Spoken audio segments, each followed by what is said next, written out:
I'm Tanya, and today I'm going to be talking about depression and anxiety, both of which I have overcome. I had really bad anxiety from 1st to 5th grade because I was always nervous to be at school. Everything we had to do, like presenting in front of the class, singing a song in front of the class, doing show and tell, always freaked me out. So from grades 1 to 5, I always threw up because my anxiety was so high. 5 years in a row. And when I was in 3rd grade, the teacher had this method where if you had hiccups and everyone in the class stared at you, they'd go away. And yes, this worked 100% of the time, but it gave me so much anxiety that I'd start crying and throwing up everywhere, which caused really bad depression all the way from 1st grade to high school. There's a few incidents where I specifically remember where 2 boys threw basketballs at my head until I was laying on the ground, and I remember seeing the teacher walking by and being so relieved that she was there to help me, and she ended up making fun of my shoes, and she literally walked away. And for 4 years, when I rode the school bus, we were assigned seats with someone by the bus driver. And for 4 years, I let my seat partner, who was a year older than me, bash her trombone case against my head every single day. This also mixed in with my anxiety because I always blamed myself. Like, there had to be something wrong with me for her to want to hit me with the trombone case. But looking back at it now, I really didn't do anything to her. Another bullying incident that I specifically remember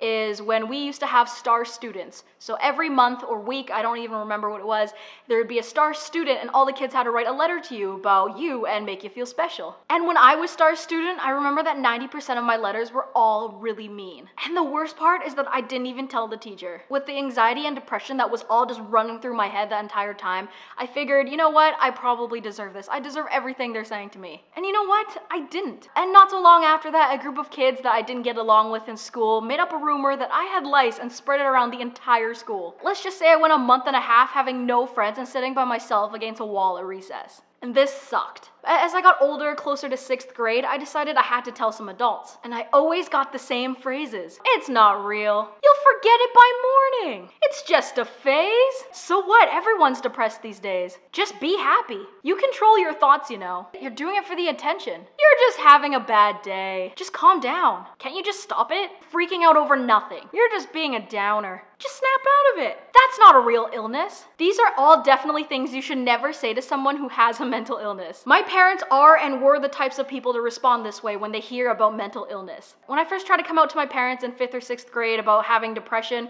they said it was just a phase and that I could just get over it. Or to just be happy. People who've never struggled with mental illness don't understand that you can't just shut it off. It's not a light switch that you can just turn it off whenever you want. But in 8th grade, when I moved here to Kelowna, I actually started getting better with my anxiety and depression. I was making a whole bunch of friends here, the teachers were super nice, and everything was just really awesome. Until high school came in 10th grade and the bullying and anxiety came all over again. In 10th grade, I had to take a dance course for a gym credit, which I was already uncomfortable with. And this girl in the class always made fun of me because I never dressed like how the other girls dressed. As you guys know, I'm very tomboyish, so I wore sweatpants instead of tights, which led her to making fun of me every single day and calling me awkward. And one day she recorded my extreme awkwardness of dancing and sent it to all her friends. Also in 10th grade, I took my first ever film class, which really got me to push forward on this YouTube channel. And I remember being so hyped about it, and I had a collab channel at the time with a friend, and all the kids in film made fun of us so bad for it, where they would just put up our videos on screens and make fun of us,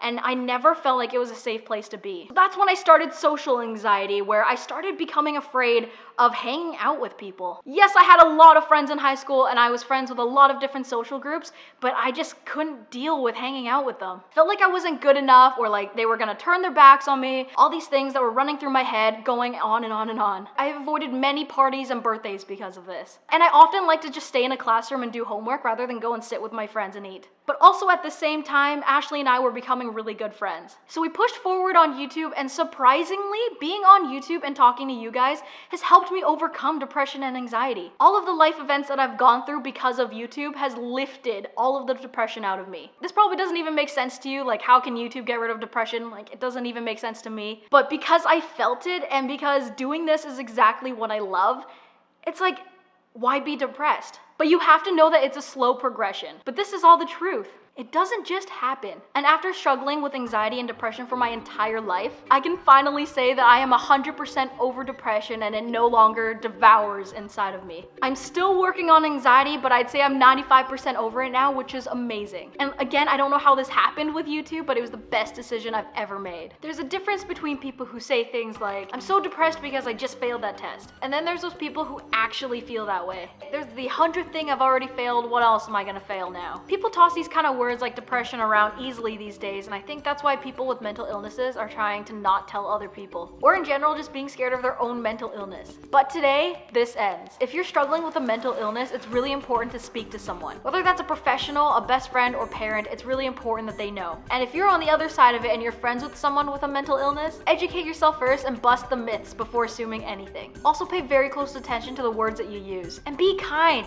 Never treat anyone as a joke when they come to you for help. But most importantly, don't treat them differently. If there's one big thing that I learned, it's that I hate feeling left out or like I'm the different one. So how can you help today? Well, today is Belle Let's Talk Day, and Belle will be donating 5 cents towards mental illness initiatives for every text message sent by Belle customers, long distance calls made by Belle customers. Hey. Hey Korean, how's Toronto? It's pretty good over here. Actually, you might know this. It's Belle Let's Talk Day today. Really? That's why I was calling you. And for every tweet using hashtag Belle Let's Talk. It's that easy to help today. Call your long distance friend or text your nearby friend and hashtag Belle Let's Talk. It's super easy to get involved, so let's push this forward. And don't stop raising awareness after today just because Belle Let's Talk Day is over. Keep it alive and end the stigma. So that is all for today's video. Be sure you give it a giant thumbs up and check the description for a bunch of links relating to this video. And I will see you guys next time with a brand new video. Bye!